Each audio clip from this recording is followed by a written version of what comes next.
Look at the picture. See the skull. Visible Frankenstein controls. The Brain Thoughts broadcasting radio. The Frankenstein earphone radio. The latest new skull reforming to contain all Frankenstein controls. All right, guys, we've actually got a couple of sponsors tonight. Seems word of mouth is growing enough for obscure comedy podcasts like ours, and we actually got multiple offers this week. Ooh. So here goes. First up is a new subscription loot service like Scotchbox or Dollar Shave Club, although with a bit of a twist. Amish Joe's Sporadic Canine Drop-Off promises to cater to those of us who love both surprises and unspecified quantities and breeds of furry companions. They deliver a dog crate, TM, on a flexible schedule that's sure to keep you guessing. Sign up online at amishjoes.com to start yours today. Ask about our no-knock large breed and firecrackers promo here just in time for the 4th of July. Delivery date will be approximate. Next up, we have a new big box store servicing the Alexandria, Virginia area. The Emporium of Abject Human Despair offers low prices on the worst, most disgraceful products and dry goods ever made by man. Come see our post-Memorial Day sale for bulk purchases of Minions-themed fidget spinners and Confederate flag children's caskets.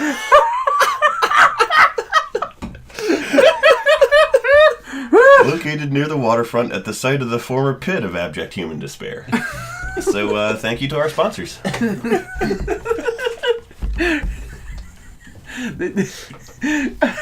need to stop by there for some Amy Winehouse commemorative plates. Yeah. I want to talk about that in a sec. But speaking of the most horrible things humankind has ever come up with, welcome to Frankenstein Control! This is our fucking 10th episode, ladies and gentlemen. Oh my God! Adam, do a sound effect. All right, yeah, it's a party, and no party could be complete without the human NASCAR crash. Me, your host, Taylor Russell, and I'm NASCAR driver Rusty Wallace. Hi, I'm Rusty Wallace. Hello, Rusty. I drive NASCARs.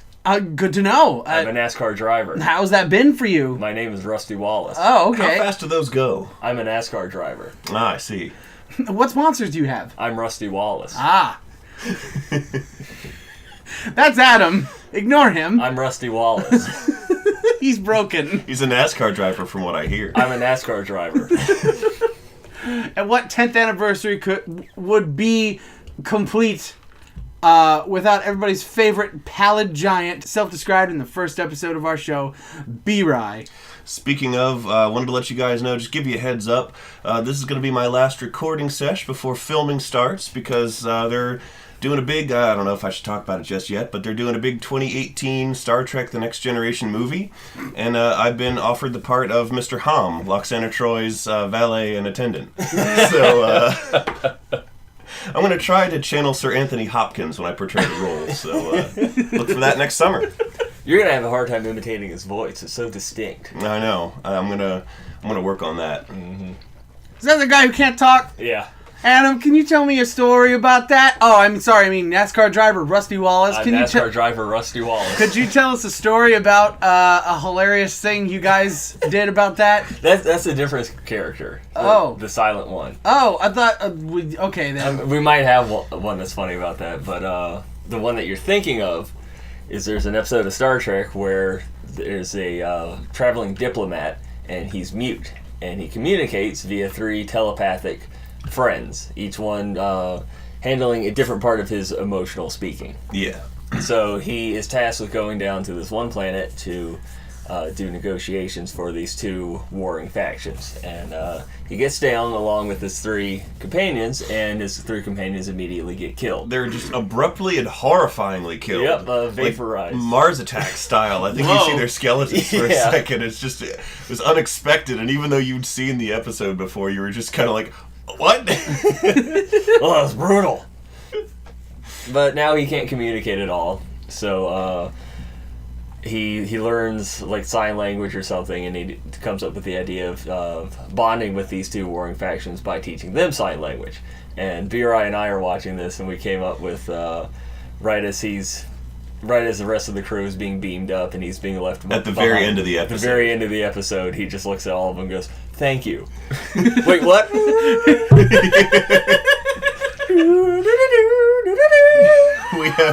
We have a lot of stories with usually horrible, abrupt endings to scenarios in the Next Generation that end with do do do do do do do, like the credits just rolling. Most of them revolve around Picard being a huge asshole. Cram it, Geordie. Cram it. There was one I was watching the other night where I guess the Federation and Picard were putting together a fleet of ships to go sort of patrol the edge of Romulan space for some reason, or was it Klingon space? I don't remember. Probably Romulans. Yeah, and they were like putting a whole bunch of new ships together, and basically Picard called all of his staff into his ready room, and which sounds really sexy. Number one to my ready room. Bring the ready whip.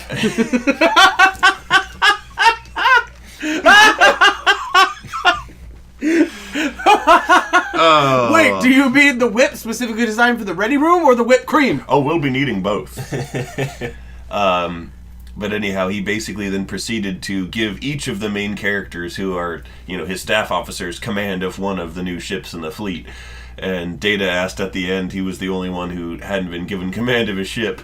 And he was like, "Captain, if I may, why wasn't I given command of a starship?" And I really wanted Picard to lean forward on his desk and go, "Because you're a robot, Data. Robots don't get starships. End of discussion.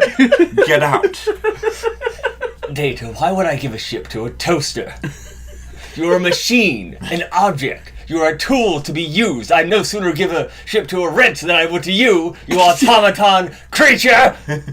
He just gets louder and louder and more like frothy and angry. He's foaming at the mouth, and Data is just kind of doing that slightly shocked look that he does. Yeah. Why, I'd sooner give command of a starship to Spot. Is that Data's cat? Yeah. Spot. Runta. Oh man. Commander Spot. Yeah, I would sooner give command of a spacecraft to a feline. Isn't that right, Commander Spot? Was that him meowing or beaming? Both. He was beaming in. You gotta teleport them cats. They'll just throw up all over the long, goofy, curved hallways that they typically walk down more times than I'd like to count in those hilarious, like, space dresses that they make the higher-ups wear when they go to formal events. Yeah. Do you ever notice Like, anytime... my warrior Moo, we're ready. I'm ready for the gala, Commander Riker. And then, like, Riker walks in and he sees him in the outfit, and Riker's just like... And then Picard's just like, I know, right? That's pretty much happened. What? Yeah, where like Riker's is just uncomfortable with it because it looks too much like a dress for him. Does he come from like the space mountains where he was a space lumberjack? If you mean Canada, yes. Wait, yeah. I think he's Canadian. Really? I'm not sure Oh, about that. Jonathan now. Frakes? Yeah, no, Riker. Oh. like the character, not the actor. I hadn't actually thought of any of them as being from a place on Earth at all. Yeah, they are. It's like the last thing on my mind. Yeah. They're all born on that ship and they'll die there. Mm-hmm.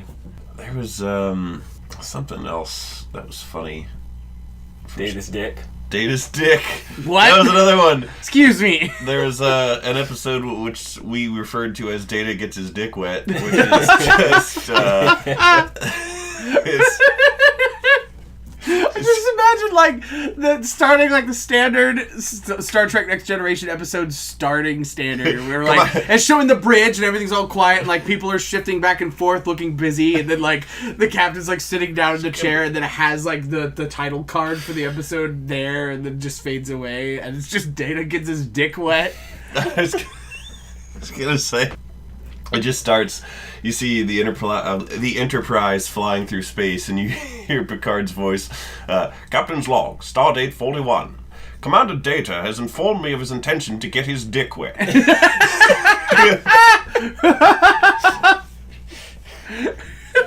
It goes without saying that I'm lending my full support to this mission. I'm interested to see how this will turn out.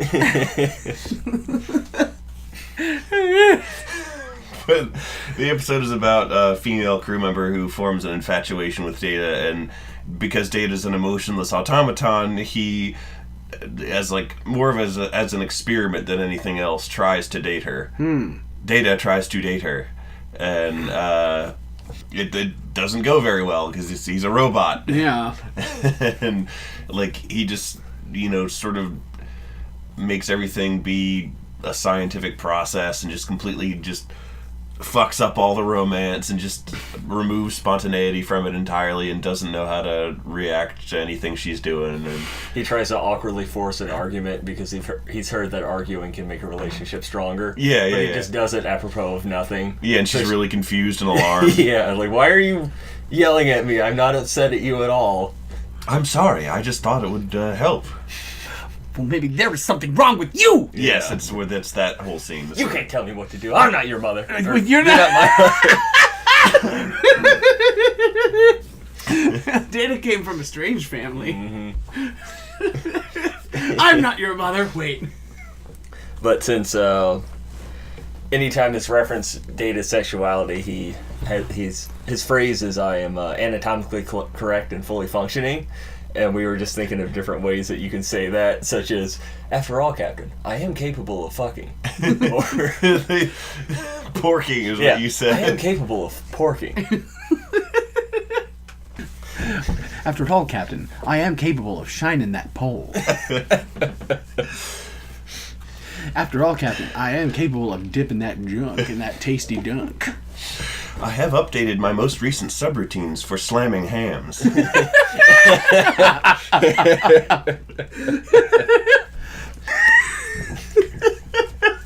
is such a funny concept. Just like him getting more and more just crass. She'll just get to the point where he's like, yes, Captain, I am capable of slamming that fat giant. Would you like some of this robot dick? Would you like to leave a snail trail on my Captain Marvelous? It's more profane. It shows them in the act, and he's just like, "This is utterly joyless for me."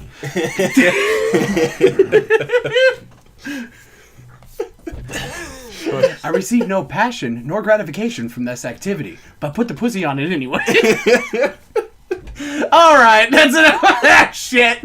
Let's talk about something else. One of our parents might be listening. Hi, Mom! Oh, boy. So, we watched The Happening, the M. Night Shyamalan movie where the trees make people kill themselves. Is that what they said? No! Yes! I was oh, no! Toxins. Oh, no. Give me a second. Just give me a second. Just give me a second! Just give me a second. Excuse me. Just give me a sec. Yeah. Marky Mark. He's He's not doing so well since he heard about the tragic end of the Funky Bunch. Yep. Well, the trees made them kill themselves. Mm-hmm. Also, why were you watching The Happening? Is that what they do to people in Michigan? No, this was yesterday. Oh, it just came on. It came on TV or two days ago, Sunday. Whatever Sunday was in relation to now, I don't remember anymore. But it came on TV, and Lisa and I were just sort of relaxing, and I was like, "Oh, it's The Happening. It's the movie where everyone kills themselves." And she's like, "Well." I mean, I'm like, we watch TV all the time as background stuff. We just have it going, but we just thought, well, let's keep it on. And I was like, I remember, it's I saw it in theaters when it came out, and I was 19. Poor soul. Yeah. Did your parents hate you? No. Well, the thing is, it looked cool. Everyone forgets that, when it came out, and no one knew the stupid details yet. Oh, yeah. M. Night Shyamalan was, just in his... decline. Yeah, just entering his precipitous drop in quality. Was this before or after Lady in the Water? After. After? It was before The Last Airbender. Yeah. Well, yes. Yeah. That was... That was not even the nail in the coffin at that point, though, right? That was the 6 feet worth of dirt. Yeah. Yeah. Okay, yeah. That was the 6 feet of dirt and possibly cement. Yeah. Hopefully cement. Hopefully. but everyone knew. They made Devil. I heard that wasn't terrible. Devil. The one where everyone's trapped in the elevator. Oh yeah. The one where everyone's trapped in the devil. Anyhow, The Happening. Well, I mean, like when it first came out, it looked cool. Everyone was talking about it. It looked cool, because why are all these people killing themselves? If that was correctly handled, a movie about people mysteriously killing themselves, all over society, would be scary and cool at least. Yeah. And I remember 4chan was calling it "An Hero" the movie, and classic. It just looked neat, and I was interested in that aspect of it, figuring out the mystery and the scary quote unquote part of it. So I was, as a kid, when I saw it, I was sort of willing to overlook the the everything else, the obvious flaws. I just was I'm gonna ignore all that. That's not what I'm watching the movie for. I want to see the spooky thing. M. Night Shyamalan spent all of his audience will look past this Nichols from the end of Signs. Yeah, Which is a fantastic movie if you just don't think about it don't too watch hard. the end. Yeah, just don't think about the end at all. This race of aliens is capable of inventing interstellar flight, but not sufficiently intelligent enough to notice that the entirety of this planet they're landing on is made out of something that it will kill them. or just put on pants. Yeah. If they weren't naked, then the water wouldn't hurt them nearly as much. Yeah. Or, wear a spacesuit going into a strange atmosphere. So here's what happened. There's this hyper-intelligent species capable of interstellar flight, and they were coming here on a mission of peace. But they went through this wormhole that had this specific type of radiation that made them all stupid. And they got here, they're like, and they just strip off their clothing, and after smearing their feces on the walls, they touched down on the planet and started spraying farts from their hands into asthmatic girls' faces. And then that was their plan for world domination. It was going pretty good until it wasn't. Until it got wet. Speaking of wet, it's raining outside. Wow, it's coming down. Oh yeah, there was dark clouds over the house. Adam, put rain in the background for the rest of this episode. It's kind of nice. It's kind of a fun. Get your cup of tea and your blankie and listen to these boys make asses of themselves. While the rain pitter-patters. The Happening. So I haven't seen it since I saw it in theaters for obvious reasons, and it came out when I was 19, and so it was on, and I was like, well, we might as well watch it. I actually don't really remember a lot about it, and I was like, I don't remember why it's so bad. Why is it so universally hated? Is it just because the premise of trees making people kill themselves, everyone thought that was lame? It was his sap. Yeah. Thought they were goblins, had to kill themselves. But yeah, I was like, why did people hate this movie so much? Was it just because the twist was lame? Or what was actually bad about the movie? I really didn't remember all that much about it at all. Oh, how swiftly you found And I was like, wow, this is terrible. Wow, these characters are all just wooden, and their motivations seem shallow, and even normally good actors are doing a shit job in this. This is terrible. And then it got to the point with the toxins. Oh no. Just give me a second. And we were dying. It was hysterical. Well, you see, these the characters that survived had to have been wooden because they were closest to the trees that were killing everyone. That's the only reason they survived. They were spared. Yes, they were spared for being so wooden. They were practically vegetables at that point. Yeah. Boy, that was dumb. the crappening. And then everyone's like, this movie sucks, it was dumb. And I'm like, yeah, it's kind of dumb. I don't remember that much about it. But. Now you know. And then I remembered that, I looked up contemporary reviews of The Happening because I wanted to laugh. Mm-hmm. And I was reading about it, and I was reading about how much everyone hated Lady in the Water. Yeah. And I remember Lady in the Water. Well, I really don't remember Lady in the Water all that much, but I remembered it being kind of otherworldly and kind of cool. And I would remember being surprised that everyone hated it so much. I remember it being better than The Village, which sucked huge. That movie. The Village was really scary and then really lame. Yes, it was just this transformative kind of lame, transcendent kind of lame, man. And Lady in the Water, I think a lot of people ended up rolling their eyes at the movie because there was a movie critic character in it, and like it was. M. Night Shyamalan himself was in it as like a world-changing author, and who shat on the critic who died like, horribly. And well, see, the thing is, like, I looked up the plot because I was like, I don't even remember what like the full story was, and I'm like, I don't remember any of this shit. I don't remember this at all. What was the plot of Lady and the Wattress? It was incomprehensible. from the Wikipedia articles explaining it. Like, yeah, it was not said. Just beyond words. It was just like, what the fuck's this? This doesn't make any sense at all. I would not have any idea what the fuck was going on if I was watching a movie that contained these premises. I think it was some. I heard somewhere that like he did it because it was like a M. Night Shyamalan film adaptation of this story he would tell his kids or some shit. I can't remember. Don't quote me on that. But that's what I remember. Someone telling me that's what it was, and I was like, yeah, so where's the part where he told his kids, and then the film critic was approached by the lady in the water, and he would try to predict what was going to happen next due to his extensive knowledge of bad film, and then he died! I just remember from watching The Village as a kid, the monsters really scared my younger brother. Oh yeah, they're terrifying before you realize they were dumb. So my dad went upstairs and grabbed like a red jacket. Oh my god! That is exactly the kind of thing he would do. It was like stalking my little brother up and down the stairs. God! That's fantastic. That's just classic grade A dadding right there. Yeah. Classic dadding. Dadding of the highest quality.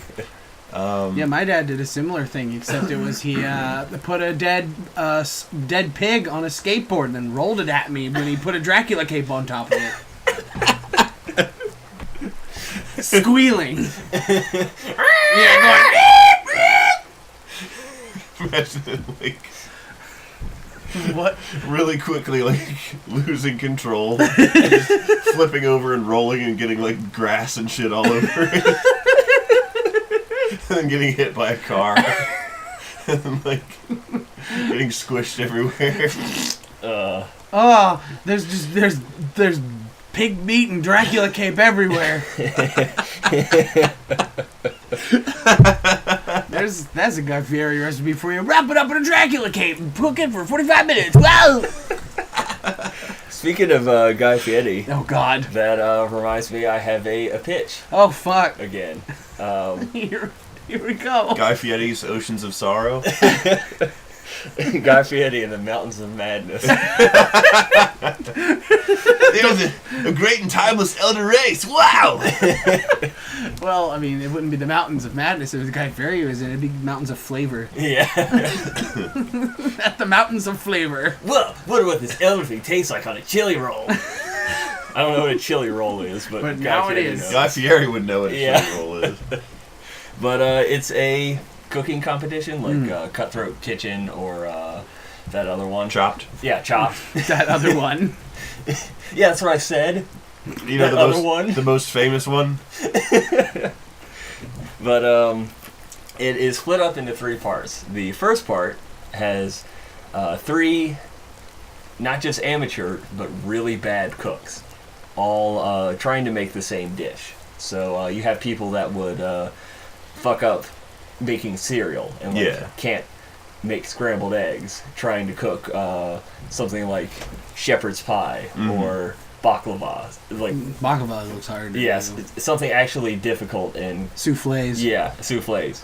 Difficult dishes with these people that first of all have no knowledge of how to do it, are just bad in general, and all of their materials are sabotaged. So all the caps on their salt shakers are loosened. The frying pans regularly break. The electric stoves sometimes just don't do right. The oven. Electric stove. Yeah. So like that's the first side that's gonna be good is that it's a cooking show with electric stoves. Yeah. Like, they have like the glass ranges and everything. Take forever to heat up. Mm-hmm. Their oven is set to 20 degrees lower than what it actually displays as.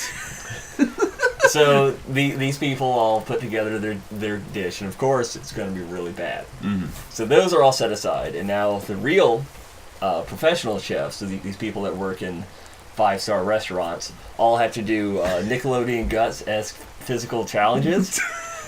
Wow. To fight for the dish that they want to improve. So you have 3 garbage dishes, but one of them's going to be better than other. So the winner gets the better one. Huh. Then they have to take that into their kitchen with their actual legit ingredients and tools, and without they can only add, or rather, the final dish can only be twice as much as the original dish per volume, and they have to improve that dish and somehow salvage it. Mm-hmm. And of course, it's still not going to be very good. And then it's of course fed to the celebrity judges, who are Gordon Ramsay, Guy Fieri, and I forgot to look up her name, but her show's Rachel Ray? No, the Barefoot Contessa. Barefoot Contessa? Oh, I know who you're talking about. Yeah. And are those words? yeah. Yeah, I know exactly who he's talking about. It could alternatively be her or that Gianna woman with the huge mouth. Yeah. Oh, wait, with the crazy... Yeah, I know the one with the huge mouth. She's really pretty, but she's got a huge mouth. She's got like a Steven Tyler kind of mouth. They switch off every once in a while. Oh, okay, yeah.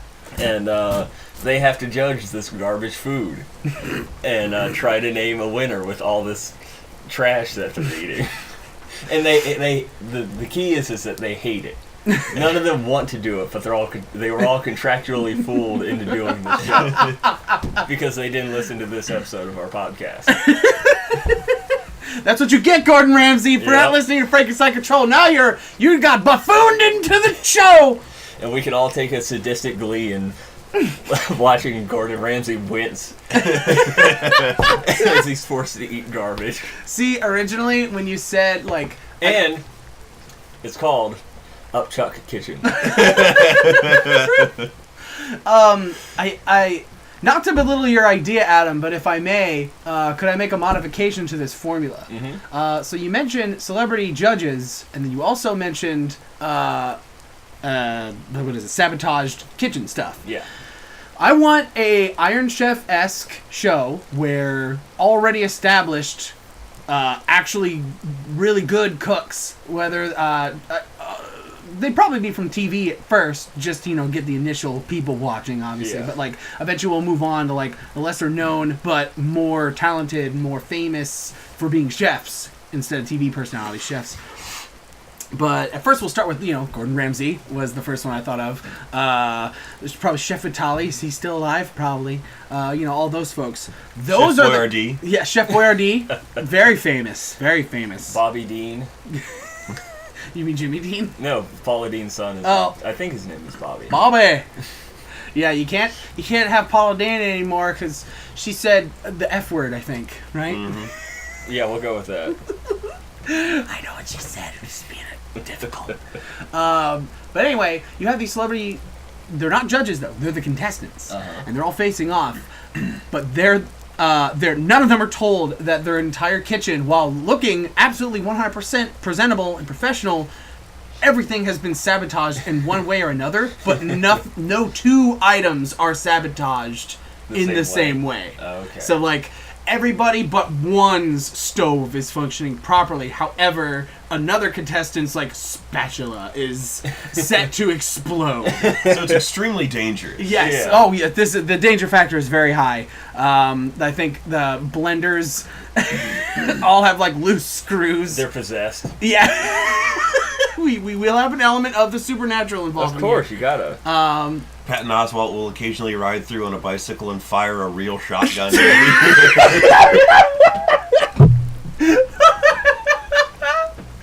Wow!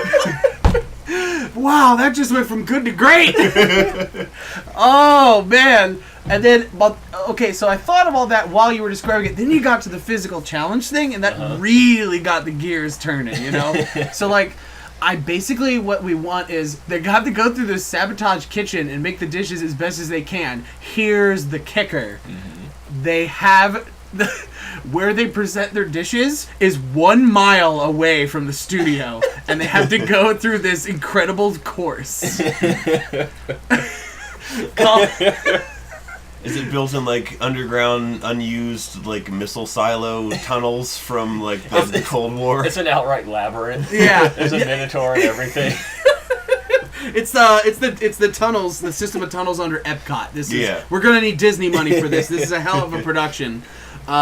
So they're gonna be going through the underground tunnels of Epcot Center, and the first group to get to the big ball in the center, or the first contestant to get to the big ball in the center, gets 20 extra points on his sabotage dinner. But they have to be carrying the meal the whole time as they go through these physical challenges, and it gets harder and harder. I'm thinking the Minotaur, by the way.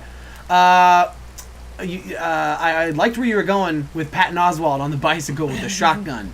So I think in order to complement that, I think we need something along the lines of, let's see, if we have a Minotaur. I want to say we really sweeten the deal for him when we get Rick Moranis out of retirement and into a Minotaur costume.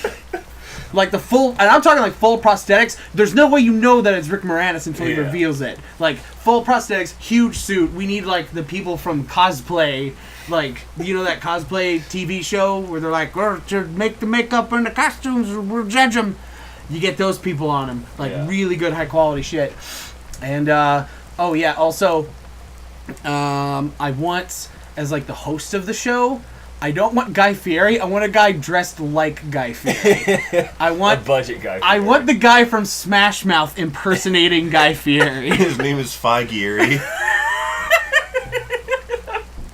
And I want him to, like, be this sort of... At first, he's just the normal, like, host of the show. He's going through and, like, talking to the contestants as they're, like, pissed off. You know, he's got the microphone. And he's like, oh, hey, so it looks like you're, oh, this is the Smash Mouth guy. So he's like, so, it looks like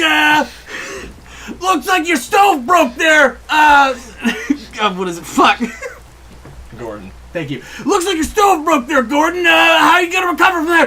Just fucking get this microphone out of my fucking face. Whoa! Like, you know, it's just like that at first. However, he goes through a metamorphosis mid-episode, and when they reach the labyrinth, he appears now... Does he have butterfly wings? Yes, he has butterfly wings, but a roach costume. What? But with butterfly wings. He's in the middle of his Kafka's transformation, and he still has the Guy Fieri hair, like the frosted tips and everything, but he's now instead of... he's wearing those holographic lizard glasses that you got in the 90s with like the lizard or cat eyes. Yeah. I got those at like the rainforest store. And like he still has the show's branded microphone. You know how they have the little box with the name of the show on it or whatever. He still has the branded microphone, but he's completely he's like like talking at the screen, and everything's being treated like he's a normal host, but all he's saying is a series of grunts and hisses. And what he does is he operates all the traps in the labyrinth. So like every time like a pit of fire opens up, the camera will like pan over a little bit, and he's up in like the rafters, like cranking on a lever or something.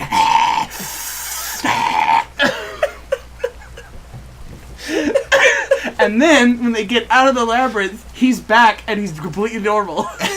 Just like he was in the beginning of the show.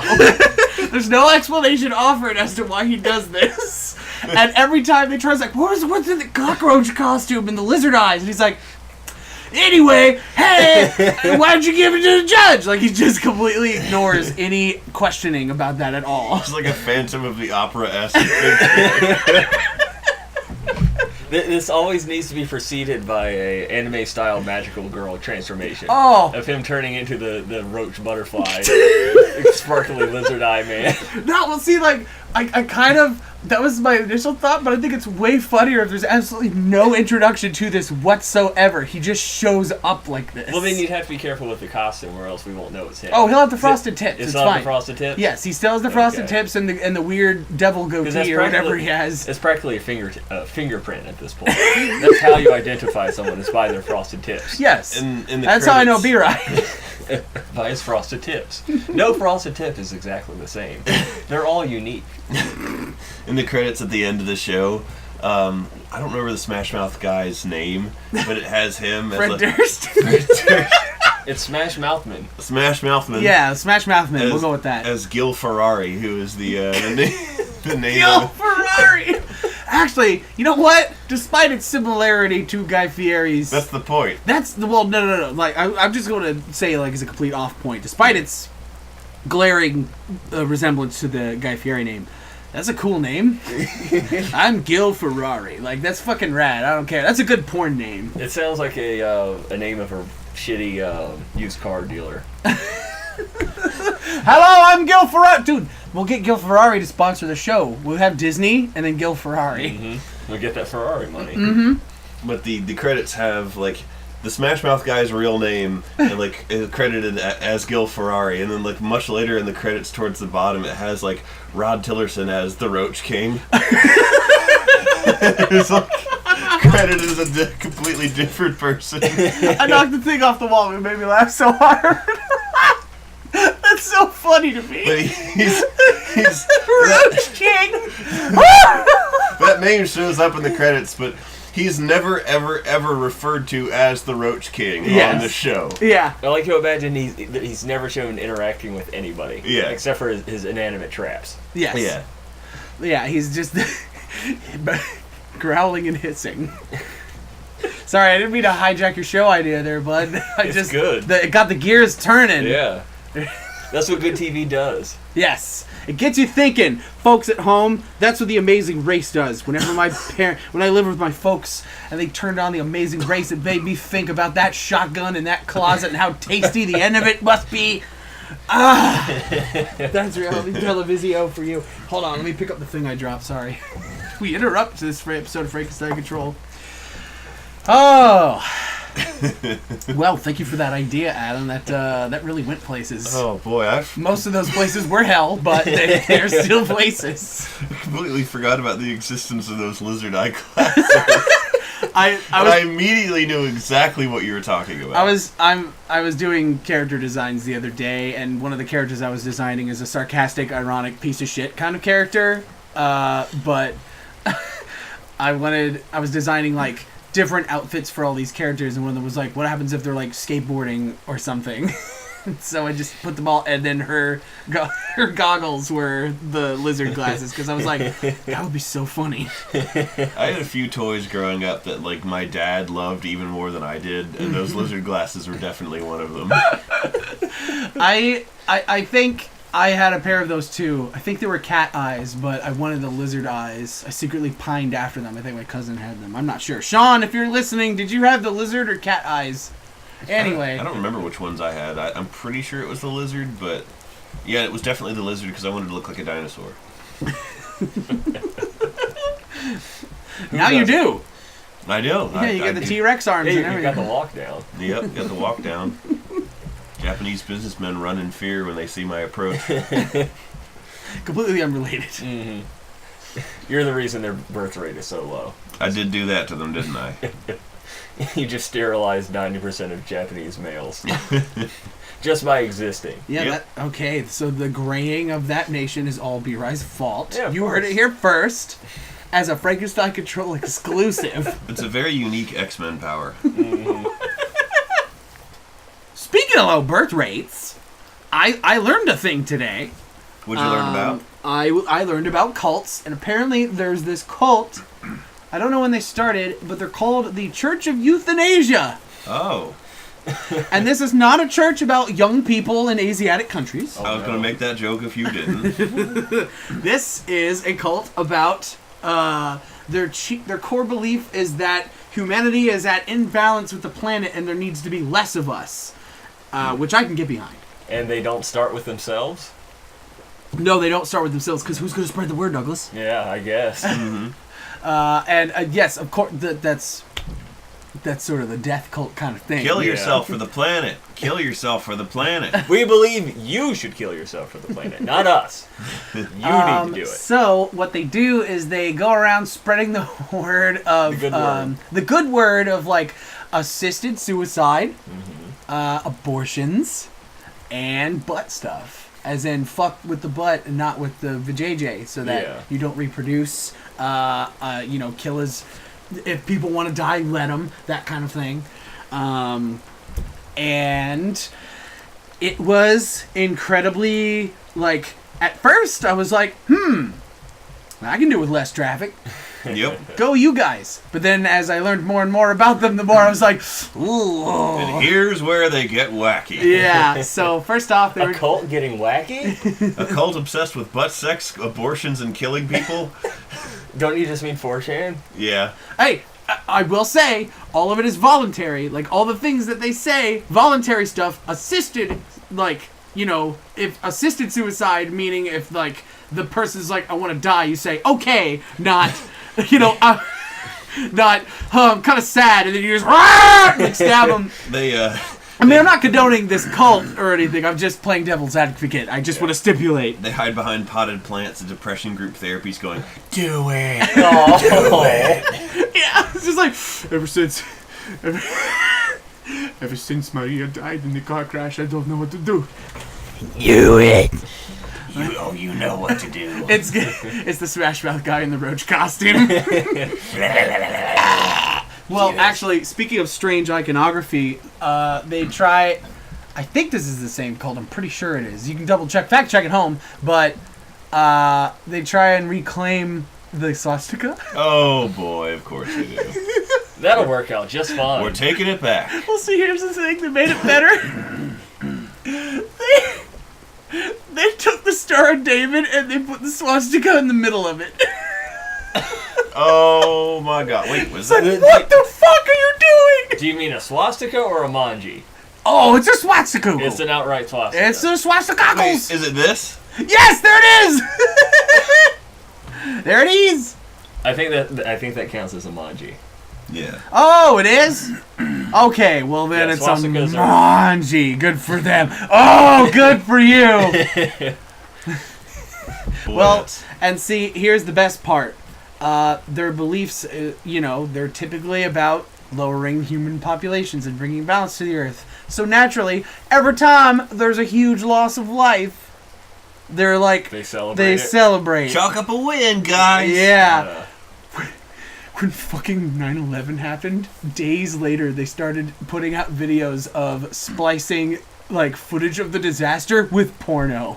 What? Well, yes! Why? Because they're fucking crazy, dude! Jesus Christ! Like, it's like, whoa! I'm not easily disturbed, but that's pretty... That'll put you on the disturbo meter, I think. That's... Well, it won't give you nightmares, but it'll make you... It'll make you wish you had amnesia a little. Yeah. And you two at home will have amnesia now. You'll never forget this. Really following that Rule 34. Oh my god. So you're like, this is a labor of love. Someone had to do this. But yeah, so this is less of those like, I find this interesting, and more like, I need to this is like a disease. It's like a cold. I need to give it to someone else so I can be rid of it. Yeah, that's how colds work. Curse. People always say that. Give me a fucking break. Really? It's not true. Yeah, a lot of people say it. I've never heard people say that. Well, you never heard like when somebody gets sick and then the original sick person gets better and then the sick person's like, "You gave me a cold. You got better because you gave me your cold." Why is your understanding of epidemiology based It's not my understanding. It's what people say. I'm not a fucking idiot. Well, I mean, I am. I was just gonna say your understanding of medical science seems to be based in like Eastern European folk traditions. Look, dog, I learned everything I needed to know from my church, the Church of Euthanasia. Now, excuse me, I've got a video to watch. But yeah, I thought I'd bring that little slice of chaos to you all today. Well, thank you for enriching our world in that way. Mm-hmm. I'm glad that I know about these things now. I mean, they don't call me Taylor and Richard Russell. That's my middle name, and Richard. And Richard? It was supposed to be Enrique, but they fucked it up. Oh, sorry, they Enrichard it. My middle name's Alfonso. Is that real? Yeah. Oh, I didn't know that. Yeah, named after my grandfather. Taylor Alfonso Russell. Mm-hmm. I'm never gonna let that die. It's good. I like it. Hey, man, I'm proud of it. My granddad was the coolest guy in the universe, in my opinion. Alfonso was a good man. Did he know how to use a sword? Probably. He had a sword. That's pretty cool. He was a Marine, so he had like the saber. Oh yeah, that's pretty cool. And he was a badass pilot. And then he retired and became a history teacher, and then took me and my family, like my cousins and shit, gold panning in California, and we would go camping in Yosemite. Those are all extremely cool things. Those are extremely cool things. And yeah, I guess, you know, it was Memorial Day, so like all my family was posting pictures of him in his military garb and all that stuff. It got me all sentimental, and that's what I like to do after I bring up doomsday cults who fap to 9/11 is bring up my dear sweet grandpapa. It's what he would have wanted. Yes, it's oh my god. He'd probably be like, "What the hell, partner? What are you doing?" He would call people partner, by the way. Speaking of like cults and relatives and stuff, you know what's weird is that you know the Heaven's Gate cult that happened when we were kids, like all those people drank the Flavor Aid. Yeah, the Flavor Not Aid. Kool-Aid, but budget Kool-Aid. Exactly. And they like not to be confused with the Jim Jonestown massacre, which is another thing where a bunch of people drank and then eventually were force-fed poison Kool-Aid, Flavor Aid rather, and died. That was like 900 people, man. It's like carpets of bodies if you look at those pictures. Jesus Christ. And do you not know about that? I know that, like, I know both of those events. I just didn't know the sheer amount of people. Oh yeah, the Jonestown massacre was a lot of fucking people, and including like a sitting U.S. senator, I think, who got wind that there was like people held in that territory that were American citizens who were there under duress. And he went there to like barter for their release, and the guards of like Jonestown shot him in his detail. Whoa! Like they were already carrying out the suicide, and they straight up shot him. Wow! Did he die? Yeah. Oh my god! Of course he died. I don't know. They could have just shot him in the leg, and he was like, "My leg," and that was it. But no, he's Senator Deadman. Yep. Jesus Christ, it's like a death of a sitting U.S. senator, which is like a very rare in our history. Yeah, really. Anyhow. Which is shocking when you think about it. Yep. But, yeah, so, like, the Heaven's Gate, those are the guys who... We thought the meteor would come and they need to be in their Nikes. And Yeah, they did all that, exactly. Sorry, if they had Flavor Aid, they didn't have Nikes, they had Adidas. They had Skechers. Everybody just thinks they were Nikes. They had the discontinued Skechers that, with the fucked up soles that... they had fucked up soles in the first place, but... The ones that they lied about making you lose weight quicker. Oh my god, I remember those! God, those were stupid. Yep. Yeah, you just got Nickelodeon moon shoes, and they're like, shit, we bought too many. Fuck it, let's make sneakers. But yeah, in that cult... The Heaven's Gate one was it the Hale Bop Comet? It was the Hale Bop Comet. Okay. Yeah, that was the Hale Bop guys and girls. By the way, the Hale Bop Guys and Girls sounds like a 1950s movie. Yes, it does. And it sounds like a pretty swinging one, I gotta say. It doesn't end well, though. But one of them was the brother of the actress who played Uhura in the original Star Trek. Really? Yeah. Oh, man. Someone needs to start up a cult where from the front it looks like they're gonna do all this horrible stuff, but really it's all like community service stuff. So you're like, oh yeah, we need to pick up all the trash so the alien will come down and all bring us all to heaven. And then all these brainwashed idiots end up doing like good things, at least. Yeah, it's not called Heaven's Gate, it's called Devon's Great. On the eve of the solstice, we shall all gather in my basement, and we'll mix up a great big batch of Flavor Aid, and then we'll all donate money to Planned Parenthood and the ASPCA. What's in the Flavor Aid? Cherry. Just cherry. It's good stuff. You need to give me all of your money so I can give it to charity. And it's not even Flavor Aid. This is Crystal Light, so there's no calories in that. It's healthier for you. Now eat your boiled rice and oatmeal. If you really want a sweet treat and you have to indulge, try some of this V8 Splash carrot juice. This is just more and more. This is just sounding like how my dad views liberals. Is it shadowy cabal or hipsters? Yeah, both. A shadowy cabal of hipsters.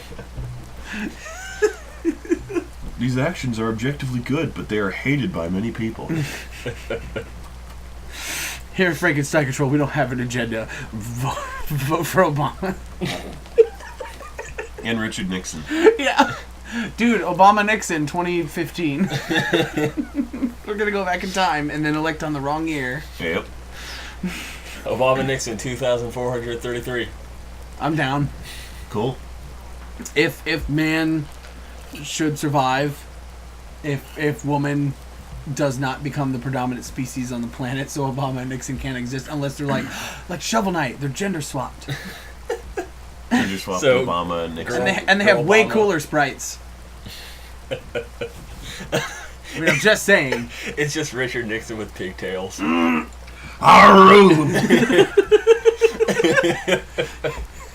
What do you think of this sassy pigtail look? Makes me look younger. What do you say, Spirit Agnew? Spirit Agnew. Spiro. The only person I know whose name is Spiro like Agnew is this like French comic about this weird ass bellhop. That's it. What? Yes, his name is Spiro, and that's it. Don't ask me how I fucking know this shit. What about the Pokemon Spearow? Oh my god! Spiro the It's Dragon. not spelled like that, Adam.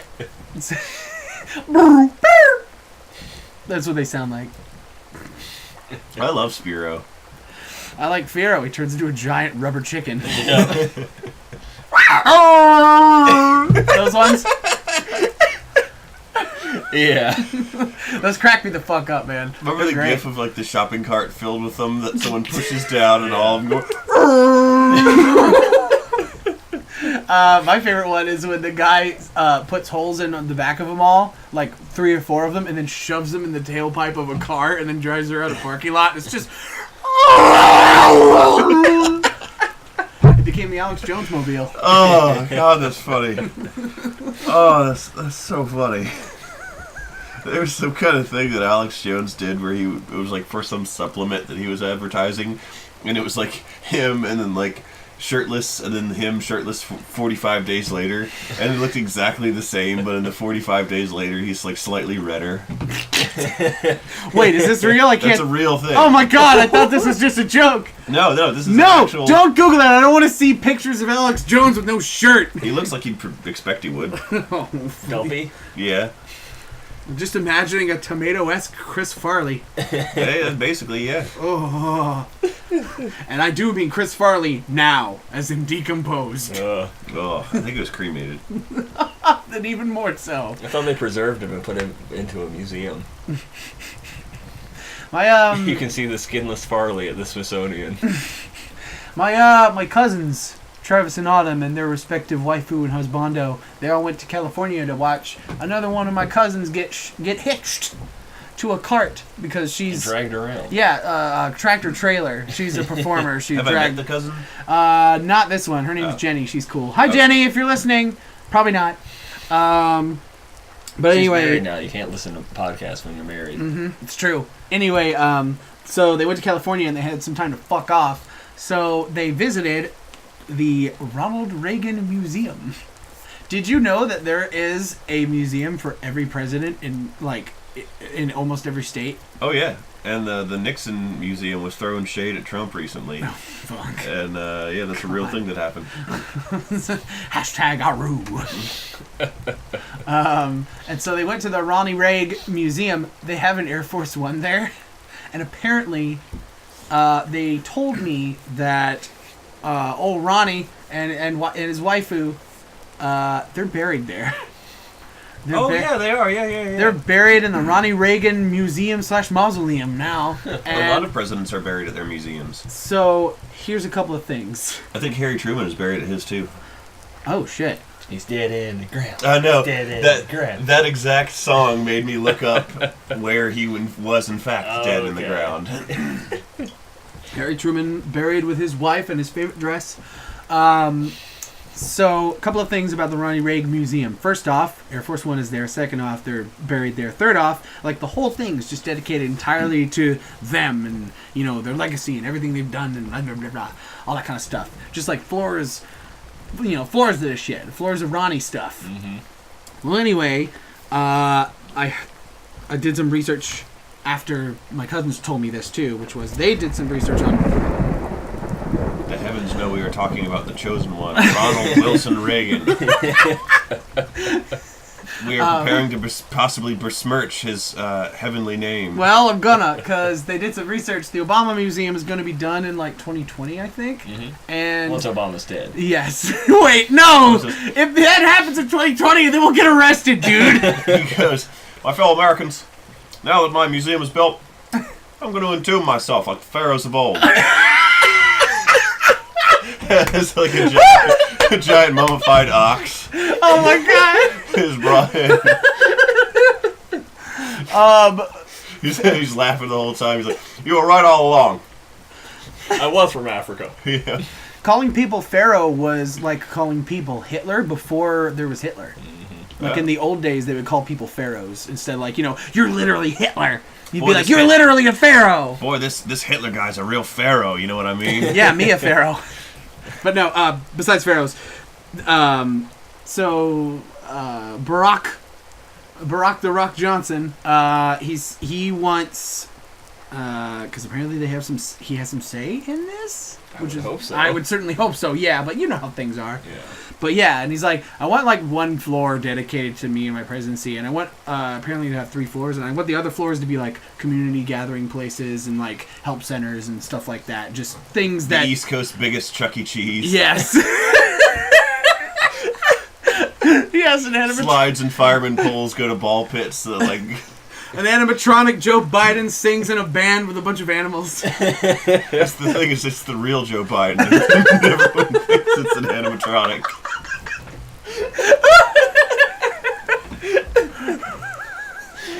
But He even like malfunctions, but it's still just really Joe Biden. that's Joe Biden, sort of woodenly plucking a banjo and sparking every 5 minutes. So anyway, I back on the previous subject. I thought that was really nice and cool, and like, I mean, I don't want to say it's reflective of these respective presidents' personalities or anything, but it kind of is. And the third thing I wanted to say was, I asked this, and though it's not true, I want it to be. I want to think that Ronald Reagan and Nancy are in the cockpit of the Air Force One, skeletonized, but in like they got like pilot hats on. They still have their hair. Yeah. They have like the earphones with like the mic coming down. And... Yes. Just 2 skeletons at the pilot wheel. Nancy's skeleton has lipstick on it. Actually, of all the ways to be dead, I think that's a pretty rad one. Yeah. Like entombed in a plane in a pilot outfit. Yeah. That's pretty rad. And then fill the whole thing with like formaldehyde, like Lenin. Yeah. Oh. Blech, blech. I've seen pictures of that I wish I could forget. John Lennon? Pictures of him too. Yeah, they both of them were buried in that exact same way. It was very confusing for a while. Well, actually, no, they're buried as each other. Mr. Ringo Starr, tear down this wall. Replace some of the graffiti on the Berlin Wall with the "Your Baby." Just thinking of fucking Reagan going over to Berlin and just being like, Mr. Lennon, tear down this wall. And he's been dead for decades. Oh, that's really funny. They entomb him in a wrecking ball so he can do it himself. Again, I would like to reiterate, like, another instance of what an awesome way to be buried. I would want that. That sounds cool. I want to be entombed in one of those giant rubber bouncy balls. Oh, like, yes. They have those, but like there's a plastic figure inside. I just want to be that plastic figure in a giant 7-foot tall rubber bouncy ball. I actually, with a corpse in it. I thought about that. Okay, so when I was a little baby boy, when I was the littlest of little men, I used to have this paperweight that my mom got me from Arizona.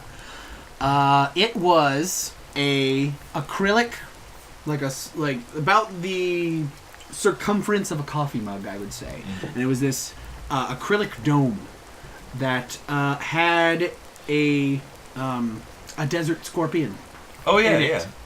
And it was just like this perfectly smooth, clear acrylic, and then just a perfectly preserved little Scorponok in there.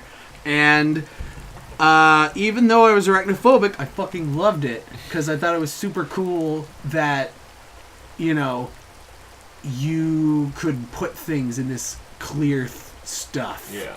And it's just preserved forever. And I was like, I want to be buried like that. I want to be buried in a dome. A dome of acrylic. That sounds awesome. In a giant snow globe. Yeah! Like, I think that'd be rad. It would be.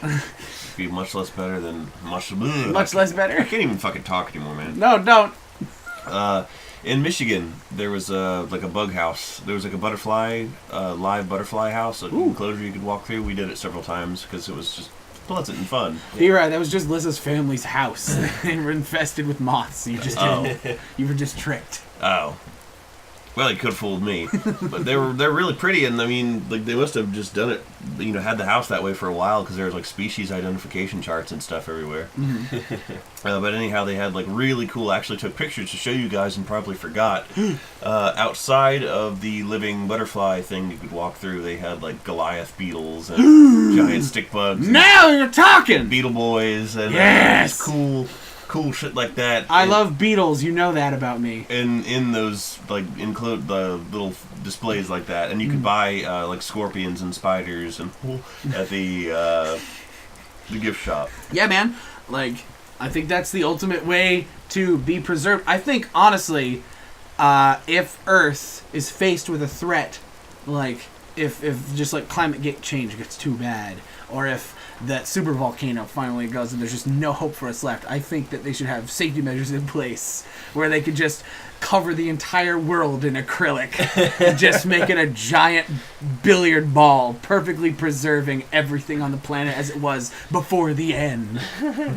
And we're all just like, everybody's just like trapped in a entropyless scenario where we will exist to the end of the universe. Like a resinous Pompeii. Yes! And you know what? Speaking of perfectly preserved, though it may be the end of this week's episode of Frankenstein Control, it'll be perfectly preserved on the internet because that's not going anywhere. Oh, wait, no, there it goes. Now even you know I am a menace. I hand you the secrets to save the entire human race and the entire universe.